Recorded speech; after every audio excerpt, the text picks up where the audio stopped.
Okay, so this this video is just to go through some of these Zoom settings we need to enable to make sure that the course runs nice and smoothly.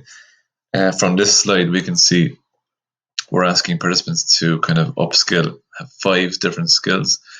In reality, there's actually 6 skills we want them to use, because I think on the second morning we're going to ask them to just rename their names so that we kind of get to know each other a bit better by putting their own first name and what school they're at or what area they're working of the country.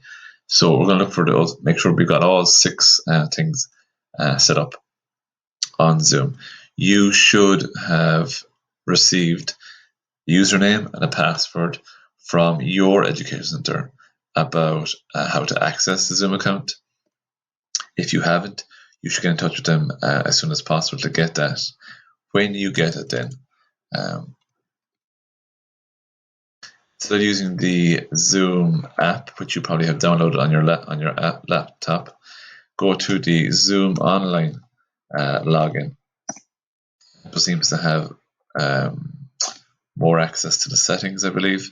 So they'll ask you to log in as usual. Be sure to log in using the education username and password, and not your own, because we want to update the settings for the summer course.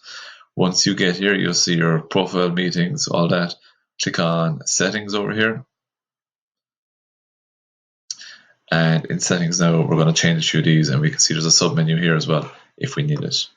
Okay, so just kind of scrolling down. First thing we definitely want is a waiting room, and this will be handy for the rolla.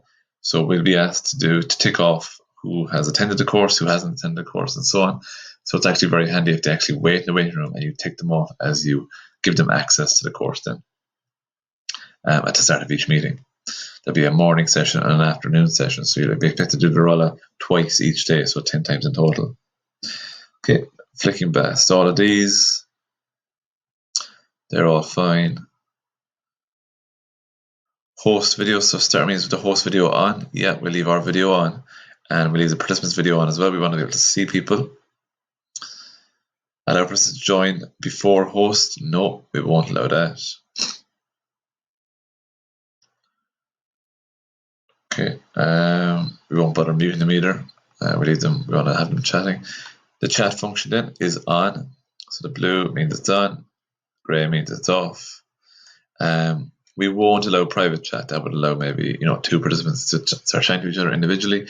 They can do that in the breakout rooms anyway, so they don't need to be distracted from what you're doing in the main room during the lesson either. So leave that disabled.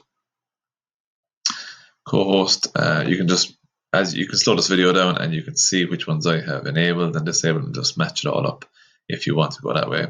Screen sharing is a very, very important one that needs to be on. It needs to be on for all participants. If you only have host only, then other participants can't share their screen, and that's a big problem. So all participants, and only the host can interrupt other people when sharing. Okay. Otherwise, you're going to have a bit of chaos. All that is fine. Whiteboard, remote controlling, very important one as well. During screen sharing, the person who is sharing can allow others to control the shared content. That's vital for what we're doing in our breakout rooms. Reactions is the next one. So you want them to be able to react, put their hands up, and so on. Breakout rooms then, absolutely vital for what we're doing. That needs to be on. You can choose to disable this if you want, if it's just going to be a distraction. You can always edit these settings during the week as well. So someone might be getting a bit smart to start the week with backgrounds and stuff, and you can disable that straight away or during the week after then.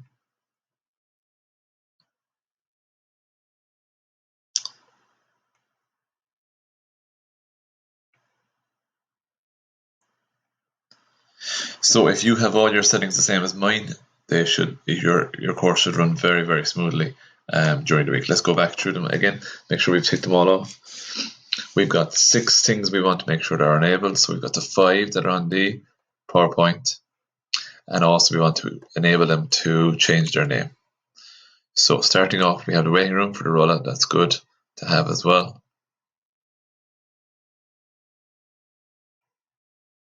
Host videos on.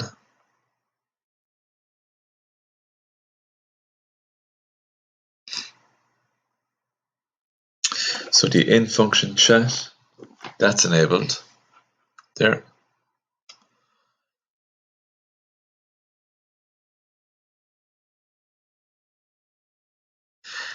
Just for the sake of the rolla as well, it's no harm to have a notification if someone leaves the meeting. So we don't want someone to log in and then be gone, because our numbers are very important. So play sound for everyone.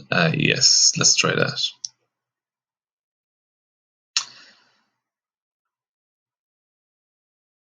Screen sharing, very, very important there as well. This needs to be on for all participants. Remote controlling, very, very important. Reactions. Allow participants to rename themselves. That should be on. Just for the second morning, it'll help get people get to know each other. In a face-to-face course, usually we'll have name badges. And the last one there is breakout rooms. If you've got all 6, or I know I've put in 7 or 8 there now, if you've got all those settings on, match them the same as mine, you'll be looking very good for your own summer course. Then, just a reminder, if you haven't received login details yet, ask your educator to provide them to you.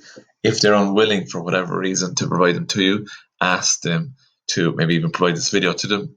Make sure that the settings are synchronized with what we have here to make sure that everything you need to do during your course, you're able to do it.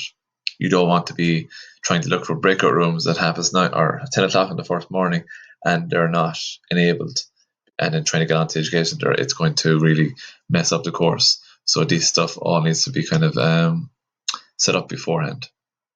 Thanks very much.